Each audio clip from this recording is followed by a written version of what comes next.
Hello, everyone, and welcome to Body Bags. I'll be your reviewer for today. I am Sinema77, horror and cult film lover, and today I'm going to be talking about an interesting movie from 1941, and that movie is King of the Zombies. Now, this movie was directed by Gene Yarbrough, who he had directed many movies back in Universal's heyday. He had directed many of Abbott and Costello films. He had directed the Rondo Hatton classic, The Brute Man. He had directed a number of films, and he directed this one as well. And the story basically is about you have this man, Bill, and his pilot, Mac, and they're flying a plane, and they're accompanied by Jeff, played by who I really want to. First off, real quick, I want to give out a real shout out to Mantan Moreland, the actor who played Jeff, because Jeff, basically, he's the servant of Bill, and of course, this is 1940s, you know. But Mantan Moreland was an African American actor who, in this movie, it's very interesting because in this movie, he's one of the main characters, which you don't see that very much in 1940s horror films, an African American male lead, and but anyway, though. They're flying, and then their signal gets interrupted, and their plane crashes on this island. And once they're there, they run into this doctor named Doctor Sangre, and they go and he lets them stay in his home and all this other kind of stuff. And he's he's separating Jeff from Bill and Mac, and putting him in a different quarter where at first it seems like he's just being a dick, because racist dick and all this, and whites can't stay with colors and all this other kind of stuff. But what ends up happening is basically he's separating them because he wants to turn Jeff into a zombie, and we find out that Dr. Sangre, he's basically he's more like a hypnotist, but he's trying to use voodoo to get information out of people and to bend people to his will and things like that.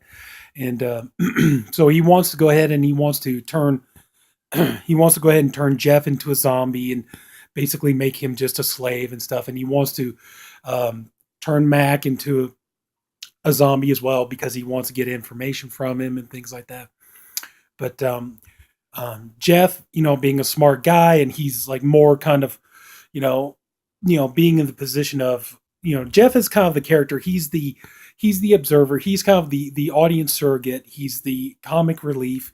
He's the character that we almost would identify with in this film.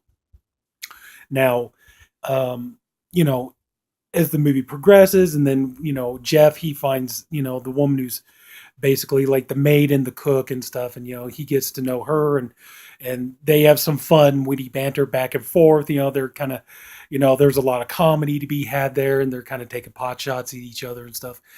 But at one point, Jeff is abducted and by Dr. Sangre, and he's made to think that he is a vampire. And it's a funny moment because, Dr. Sangre is telling him like, you are now a zombie and all this other kind of stuff. Jeff goes, I is, you know, and basically they realize like time is running out. And even though Dr. Sangre says that there's no way for them to get help, they hear a generator's going, and they're like, well, we're in a house with, a generator, and there's no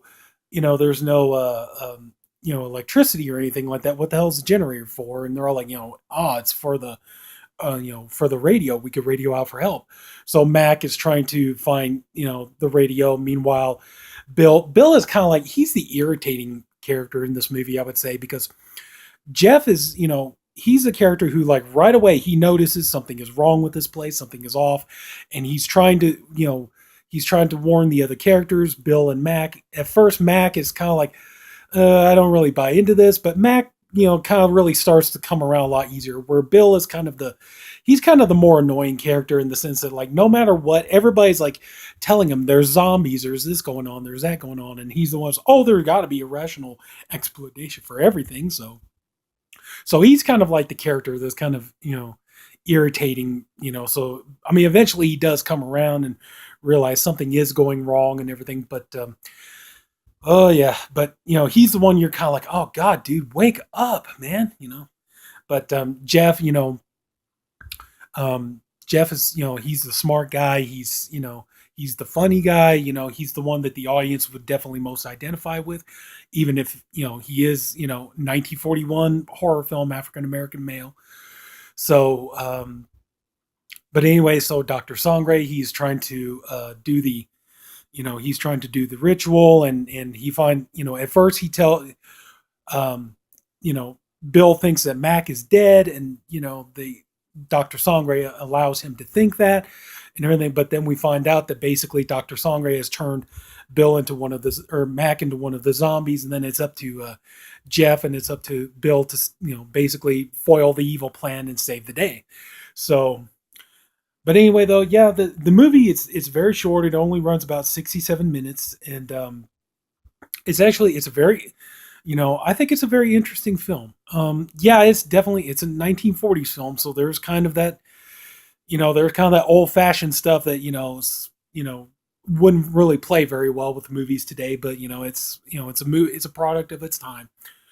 But yeah, the movie, I'd say it's a fun watch. It's not bad. It's a quick watch. It's that old kind of. I mean, if you've seen old horror films like Bela Lugosi's like Voodoo Man and stuff, it's something similar to a movie like that. So not much different. Um, but yeah, I'd say it's a harmless enough film, and like I say, I find it extremely fascinating. That you have a 1940s horror film with a with an African American lead who's he's one of the lead characters. He's not just a side character. He's not just somebody who's there for like a minute or two. He's one of the main characters. He's pretty much in through the whole film. He's one of the side characters. He's one of he's the comic relief. He's the audience surrogate, and yeah, I just find that interesting. A movie from the 1940s, but yeah, but I would definitely recommend King of the Zombies. I think it's an interesting little flick, and it's a lot of fun to watch. And it's pretty much. I mean, the movie is so easy to get. You could watch it easily on YouTube. This here, I got this for like $1. This is a 4 movie death rattle set, and it comes with also comes with She Beast, The Brain That Wouldn't Die, and Bloody Pit of Horror. The one thing I think is funny though, it says there bonus plus bonus 4 episodes of the Vincent Price classic TV show The Veil. I've seen the episodes. Now the episodes are not bad, but there is one problem. The episodes are not. They're not hosted by Vincent Price. They're hosted by Boris Karloff. But so yeah, so they made a mistake on this. There's definitely some errors on this edition of the video, but no, but actually, this here the video looks good. It's for what it is, it looks good. It sounds good. But but yeah, I think it's definitely an interesting film to look at from the 1940s. And like I said, it is a product of its time, but it's interesting for some of the reasons I stated before.